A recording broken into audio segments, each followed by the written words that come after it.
Tips for new teachers, tips for you. So I got a great question from our community. What are your tips for new teachers who are just starting out? Wow, what a great question, and so excited to answer it. So in this video, we're going to look at that, just some of my top suggestions for things to think about if you are a new teacher just graduated and getting on your way in your yoga teaching career.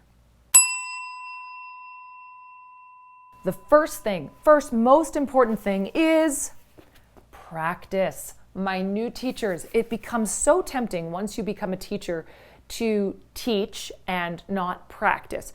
Your practice is the foundation of your teaching. What you learn and do in your practice is what you will bring to your students. It's the gold. So, word to the wise for all of us, because life gets busy and we get hectic, make your practice a priority. That is what is going to feed you and also keep you from burning out.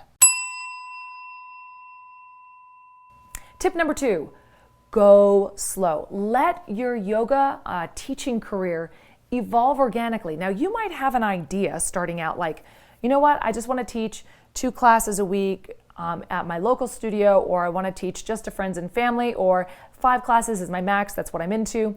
You might have a sense of what those boundaries are, but if you're someone who's thinking, I want to quit my day job, I want to change my life, I want to move to Bali and be the in-house retreat instructor and change everything and teach 20 classes a week, I would say, awesome, and let's just take that one step at a time. So if you're starting to bring your yoga teaching more into your life, or you're looking to transition, take your time.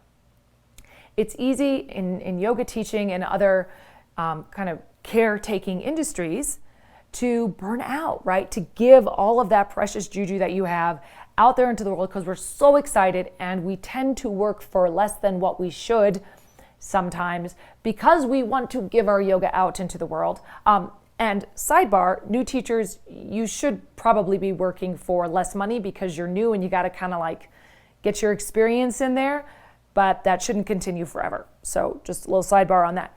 So what I mean to say is take it slow, right? Like start off with a couple of classes a week, something that's manageable, that fits into your life so you're not chucking everything else out the window. I mean, hey, if that opportunity rolls by you to take on 10 classes or 15 classes, I mean, great, by all means jump on the bandwagon, but you can also let things happen and see how it feels. Because again, we want your yoga teaching to serve your life, not become your life. So your practice and your teaching should both be things that support you. And if it starts to become a drain rather than a support and an inspirational part of your life, then it's good to question those things and have the flexibility to make adjustments as you go. Okay, number 3, get your community on, get a mentor, keep learning. You guys, a 200-hour is so short. I know, it's like you just did this massive thing. It's a massive undertaking. It's a ton of money. It's a ton of time. And yet we're just scratching the surface with a 200-hour, right? If you look at yoga, the yoga tradition and everything that it includes, it's like, wow, it is ginormous. So your next step is to keep learning. I suggest finding a mentor, and you might find also a mentorship-like group with a bunch of your peers from your yoga teacher training school. That's awesome. Get together, have meetings every 2 weeks and be like, okay, where are you working? What's it like there? What's the management like? What do you earn? Oh my gosh, what did you do when that student farted? How did that go? You can hash things out, but it's also great to find a mentor. There are plenty of yoga teachers out there in the world who would be delighted, either for a cost or because they'd like to just do it for you, to give you feedback or to sit down and have a coffee with you, or to answer a couple of questions, right? You want to be respectful of their boundaries. If you're going to take up a lot of someone's time, then you definitely want to offer some sort of compensation or exchange. But there might be people out there also willing to volunteer just because they love it and they want to pay it forward to the next generation of teachers. So find a mentor, somebody that you want to teach like. So choose a mentor who is someone that you admire, who walks their talk, who cues and teaches in a way that you find inspirational and illuminating, and just see, Maybe it's just a coffee. Maybe it's a 6-month mentorship program. I don't know. Maybe it's something you pay for. Maybe it's not. I don't know. But find somebody that you can go to who's been there before you that you can bring your questions to. Now, you can bring your questions to your gaggle of YTT friends, yes, and you can also ask a mentor. It's really wonderful to be a continual student. I am a continual student. I have my teachers that I go to. It never ends, right? Okay. So find somebody who can help you out and support you as you grow. The next tip, follow your fascinations. Okay, yoga is broad and deep and big and wide. It is a big river to drink out of, right? There's so much to it. So how do we know, first of all, what we want our voice to be as a teacher and how we want to grow? Here's a place where I also advise patience. Sometimes we get out of our 200 hour or 500 hour and you think, wow, what's my voice as a teacher? Like I need a brand, right? I will say, let that evolve. That is a question to ask in 2 or 3 years. For now, and in fact, I think this is good advice for everybody, follow your fascinations. There are going to be things about the yoga tradition that you're like, I want to know that. I want to know why that alignment. I want to know why that subtle body reference. I want to know what Tantra is. Follow your fascinations. Find a teacher, a reputable teacher for that subject, and keep digging. And there's tons of free stuff out there too. It's not like you necessarily have to pay a lot to invest in your education, but find someone who is reputable and that you resonate with, or books. Keep reading, keep doing your YouTubes, keep doing your practice as we talked about. Follow your fascinations and see where that leads you, because that is, one, going to keep you inspired. It's going to give you so much to talk about when you teach. It's going to enrich your own practice, and that is going to be what leads you to finding your teaching voice, because your voice comes from what resonates. Like if we were going to ding the tuning fork, what in the tradition rings your bell, and what do you love to exude? And when you do that with passion, people are going to love that. They love being carried with you. So follow your fascinations and keep learning. Okay, this is for my perfectionists out there. You're not going to be perfect. Yoga teacher training and yoga teaching is the perfect opportunity to work on our perfectionism. If you are a perfectionist, this will kick you in the butt and be an opportunity for spiritual growth, because I'm going to encourage you, one, to teach. Do not hide after your teacher training. Get out there and teach, even if it's teaching 2 of your friends 20 minutes a week on Zoom. Teach.